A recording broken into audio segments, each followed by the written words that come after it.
Okay, class, welcome. Today we are doing 10-4 perimeter and area in the coordinate plane. 10-4 on page 704. Okay, keep watching your hands, right? So, perimeter and area in the coordinate plane. Well, this is kind of just going to be like extra practice or extra review because we know how to find perimeter, right? Perimeter, around, the distance around. We know how to find the area. If it's a triangle, it's 1/2 base times height. If it's a circle, it's pi times radius squared. If it's a square, it's s squared, right? If it's a rectangle, it's length times width. If it's a trapezoid, it's 1/2 base 1 plus base 2 times the height. What else, right? So, and then any polygons we've learned, right? Got to find the epithem, right? The apothem that we found, which is the segment from the center of any polygon that goes to the center of one of the sides of the polygon. So, you know the formulas you need to use. Now, we're in the coordinate plane. Perimeter and area, you know how to find. Coordinate plane, you know the coordinate plane. What's that mean? I ask this all the time. What does that mean if it's a coordinate plane? What will we need? Yeah, I know you're saying it right now, right? Slope formula, distance formula, Pythagorean theorem. What else? You know it. You can tell me. So we need to use those different formulas in the coordinate plane. Now we have a shape here. Well, example number 1, estimating shapes. Now look, I'm not going to put much emphasis on example 1 on page 704, estimating areas of irregular shapes in the coordinate plane, okay? That's this guy right here, estimating areas of irregular shapes in the coordinate plane. Look, you can estimate 1, 2, 3, 4, 5, 6, about 6.5 for this row. What about, you can break it up into rows any way you want and just count and estimate. Does it look like it's a half? Is that a half? Okay, 2 halves is a whole. Right, that's estimating. I don't need to teach you how to estimate. So we're going to move on to example 2, okay? Example 2 on the top of page 705. Says finding perimeter and area in the coordinate plane.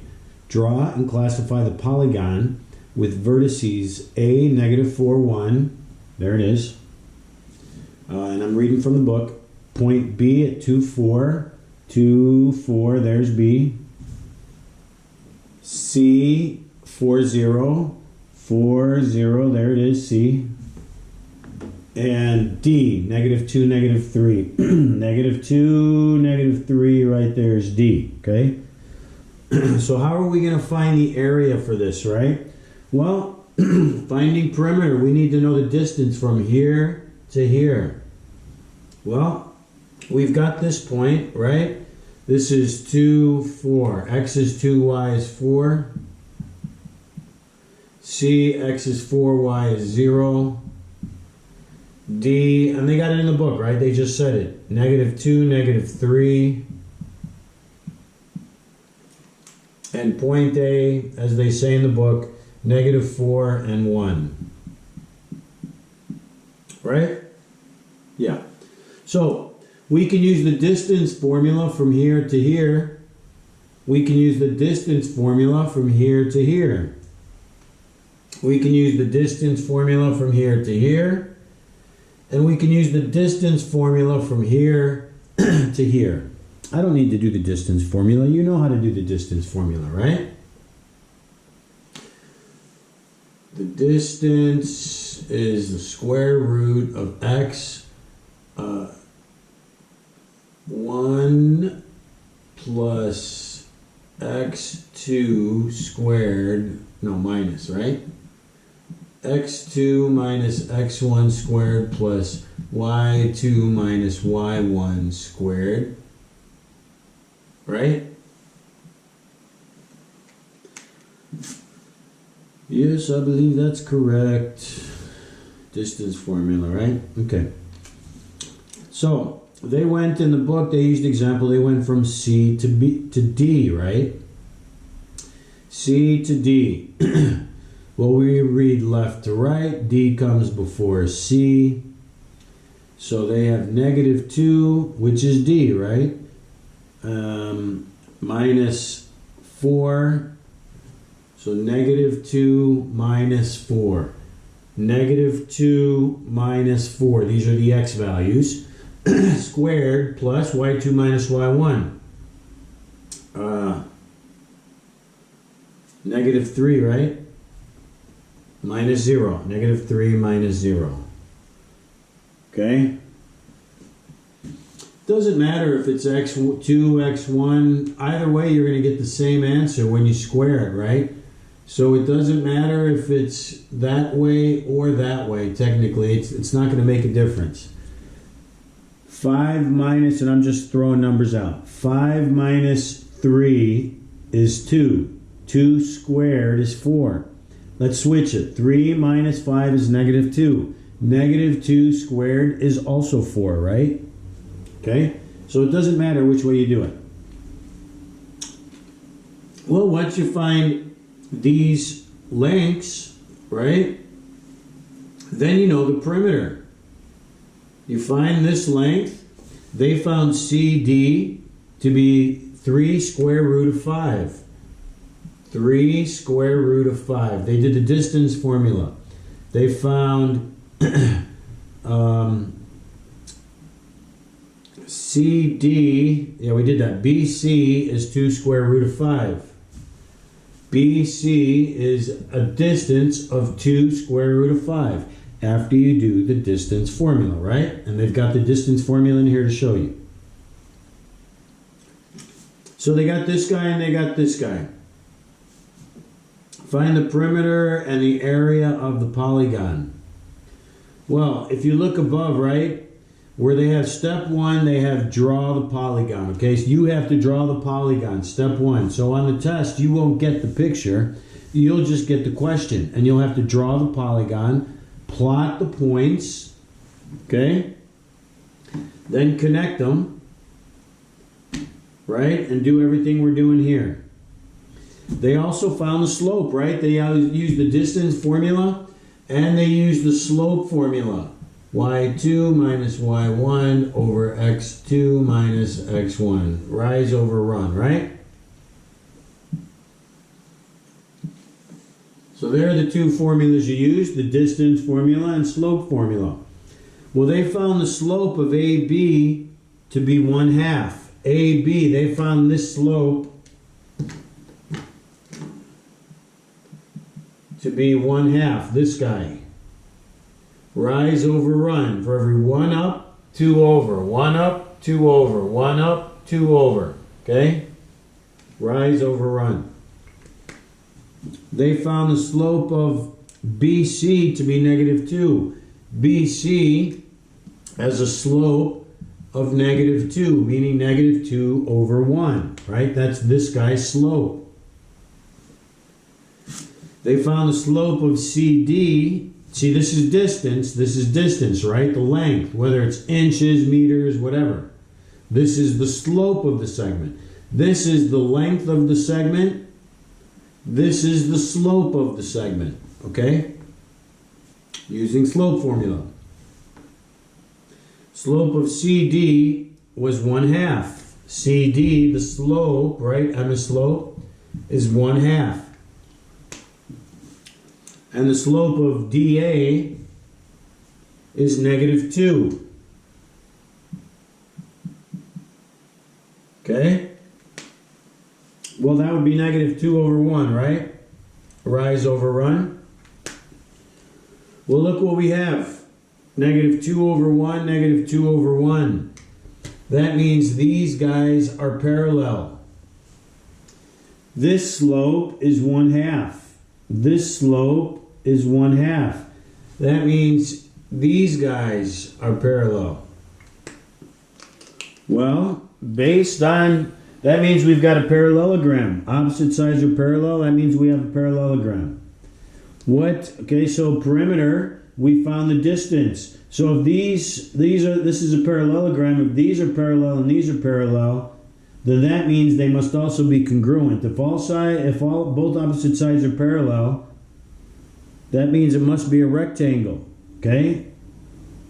No, that doesn't mean it must be a rectangle, right? These don't need to be 90 degrees, but they would still need to be congruent. So if this is 3 square root of 5, then this must also be a length of 3 square root of 5. Only because both pairs are parallel, they have to be congruent. So if that's a length of 2 square root of 5, then this is a length of 2 square root of 5. Okay? So we're using a bunch of different things that we've applied, putting it in one. So the perimeter is going to be 3 square root of 5 plus 2 square root of 5 plus 3 square root of 5 plus 2 square root of 5. It's like saying 3x plus 2x plus 3x plus 2x. So I've got 3, 4, 5, 6, 7, 8, 9, 10, 10 square root of 5. Okay? 3 square root of 5 plus 2 square root of 5. Well, I'll write it down, that's okay. Finding perimeter, the distance around.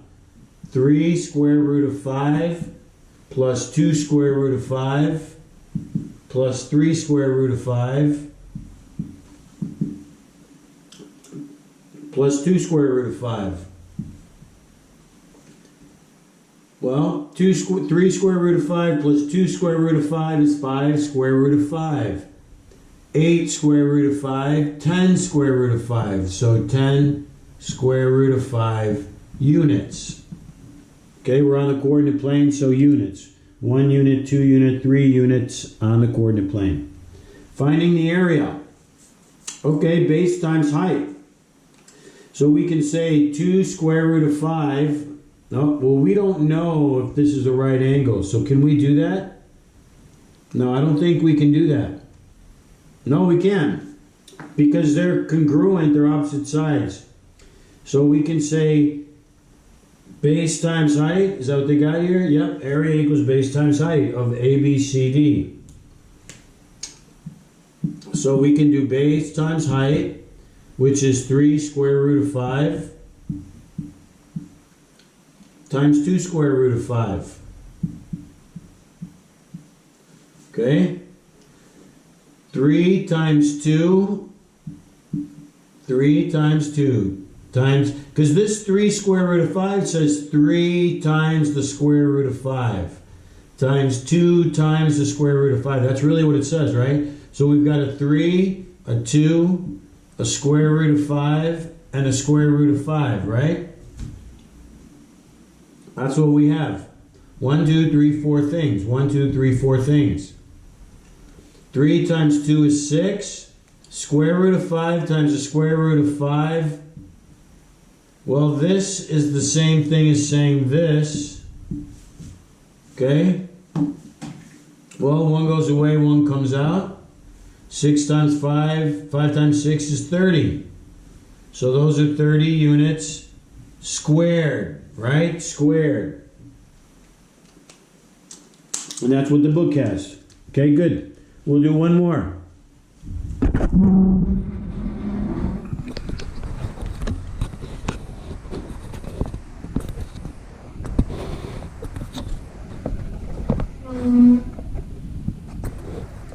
Okay.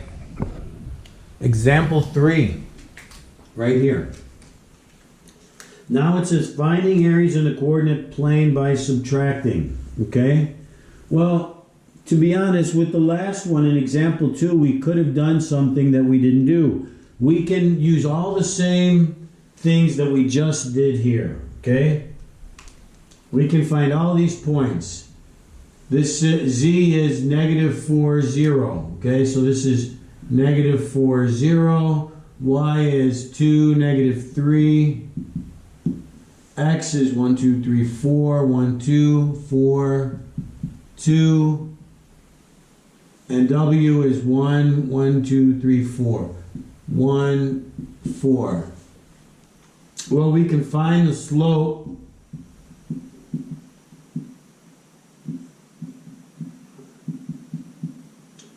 Find the slope of zy, find the slope of zw, find the slope of wx, find the slope of xy. Okay? Oh, but this one they only want area, right? So they only want the space inside.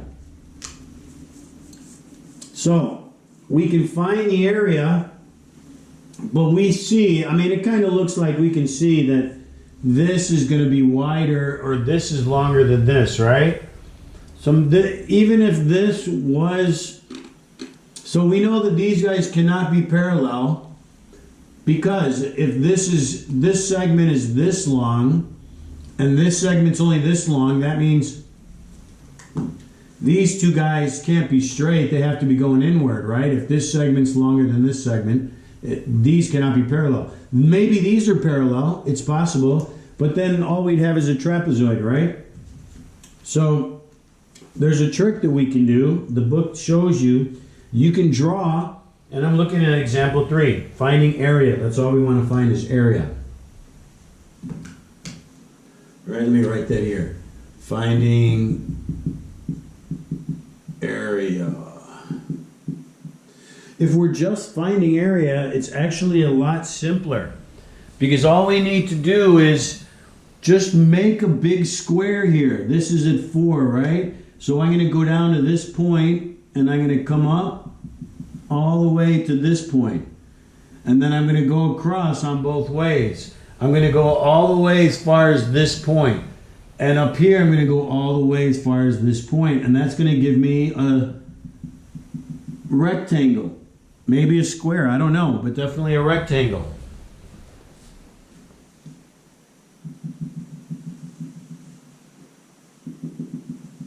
Okay, you see that? So what do I have now? I've got a square and 4 triangles, right? There's a right angle, there's a right angle, there's a right angle, and there's a right angle. Okay? So I'm going to find the area of this whole big rectangle. I go from -4 to 4, right? 1, 2, 3, 4, 5, 6, 7, 8. So this has a length of 8, okay?